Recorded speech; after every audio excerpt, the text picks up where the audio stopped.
Now I've got my robot pretty much finished, I'm going to show you how to add the robot to a photographic background and make it start to look as if it actually is in situation somewhere. Before I do that, first of all I do need to save it, so I haven't saved yet, so File, I'm going to do Save. I'm going to save this on my desktop. I'm going to call it, oddly enough, Robot. Photoshop, format is Photoshop with the layers. OK. Okay, so that's now saved on my desktop, so if we look on the desktop, there it is, Robot PSD. It's important to keep the .psd on the end when you save those files. Now, let's just have a quick look at this robot and see actually what size it is. We know it's an A3 page, but what size is the actual image in terms of pixels? So image size, we can see that it's 1,754 pixels wide, 2,480 high. Okay, so quite a decent sized image. Okay, on that. I'm opening up Safari. I'm going to look for an image to my robot into. I quite like the idea of him being in the Thames, so I've already typed into the Safari Google box, London Thames. Don't even have to go to Google, just type in here, and there's my Google results. Of course, I want images. And more than that, I actually want only to see large images. Okay, you're probably familiar with this idea here where you can filter the size of the images you find. So I only want large images. And you'll see as you mouse over your images in Google Image Results, you see the file size, the pixel size underneath. Okay, this is a very large image in terms of its width, but not necessarily in terms of its height. I quite like this one here. Nice sky, 1600 by 1200, decent size image. Let's have a look here. Let's have a look at the full size image. Okay, great, that'll do me. I'm going to save that onto my desktop, just drag onto my desktop. There it is. Let's open that up in Photoshop. Okay, so there's my background. Here's my robot. I want the robot onto the background. Here's why I now placed all of my robot layers inside a single group called robot, because now all I need to do is drag that group onto my background image. And there he goes. Still, even though that image we got off of Google was a very large image, my robot's still significantly bigger, so I'm going to zoom down here, use my move tool, select the robot layer, and I need to resize him so he does sit in the image there. Okay, and I'm going to, there we go. Apply that, let's zoom back up.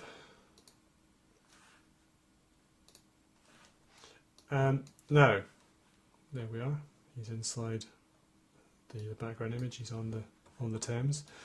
Not entirely convincing at the moment because he does look very much stuck on.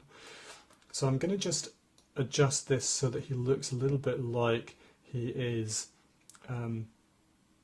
walking through the Thames. So some of his legs would be underneath the water. So let's just do that. Let's just move him up a slight little bit. Going to open up the robot. Now I'm going to just take the legs and I'm going to merge those layers down into one. Okay, so I'll show you why I'm doing that in a second. So I'm going to take layer and I'm going to take the layers that I've selected, merge, and you see how those two groups just disappear into one group, or one layer rather, which is the legs. Okay, I can even rename that just being legs now. I'm going to zoom in here, just on the legs. So I want these legs to look as if they are rising out of the water. So actually, some of them would be underneath the water, wouldn't they? So I'm going to take my eraser tool, and this time I'm going to make it quite large. And I'm going to make the hardness 0, so very soft. Now, with the opacity on the eraser, I'm going to drop down to really quite low. And I'm just going to start to erase the feet, because I would still see some of the feet underneath the water, some of the leg, but not all. Yeah. So just as if they are kind of just rising out of the water. So there we go. Yeah. So again, that's now beginning to be a little bit more convincing. There would be a bit of a reflection now of the entire robot in the sea, in the Thames, wouldn't there? Same as there is off the London Eye here. So we want to get a bit of the reflection now. So one thing I'll do is just take the entire robot, I think, and I will just merge down the robot. So I've decided I'm not going to move any of the arms, or I'm all happy with that. So if we merge the entire group, the robot group, to layer, merge that group. It's now just one single layer. Okay. If I then make a duplicate of that, so Alt key and drag that layer. Let's take the move tool. Yeah, it's just, I think what I'll do now is just flip it. Flip the entire thing.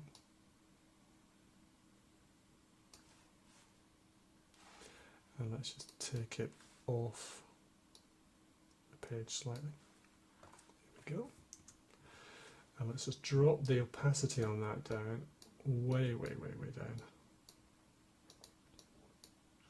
So it just becomes a bit of a very faint reflection in the Thames. It's just really subtle, nothing too strong. And actually I might take that layer and make it just a tiny bit darker or lighter, I think a little bit darker. So let's just take the adjustments, the level adjustments for that layer, and let's just make it a little bit darker. So it's darkening up just slightly, very subtle, darken up. There we go.